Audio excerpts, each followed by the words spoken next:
Alright, today's post, I believe, is probably the most essential post that we're going to make because today, like we've been talking about all the ways to get their attention, to hold their attention, to take the responsibility, to be a good teacher.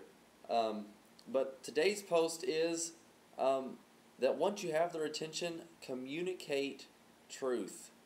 Communicate truth to them.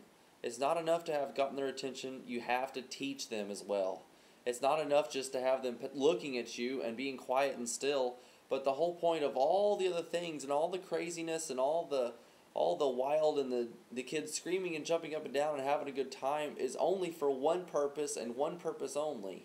It's to teach and communicate truth to them. And if you waste the opportunity that you've been given, then you've done a great harm. So here's what I say. You're teaching kids, but don't treat your kids like babies. Don't treat your kids like they're small and like they're not going to learn anything and they can only go so far and they can only learn so much, so I'm just going to water everything down and give them the little basics and tell them to obey their parents.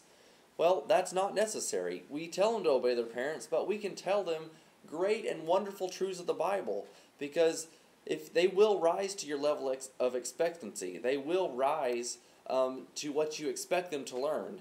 It just depends on the teacher. Once again, it's all our responsibility. But when you teach them, you have to make it abundantly clear. You have to be able to explain it in a way where they understand it. You have to be able to live it out before them. You have to let them see it. You have to let them hear it. You have to let them touch it. You have to let them do every possible way that's available to allow them to learn this truth. So make it simple, but not shallow.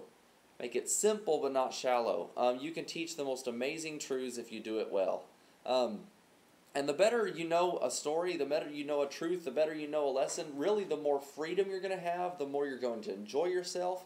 If you are really having a struggle in understanding how you're going to communicate something, if you're really like, I don't know how I'm going to really say this, I don't really know what I'm going to do, then it's going to be real difficult when you get in front of the kids and try to explain something that you really have a little bit of knowledge of.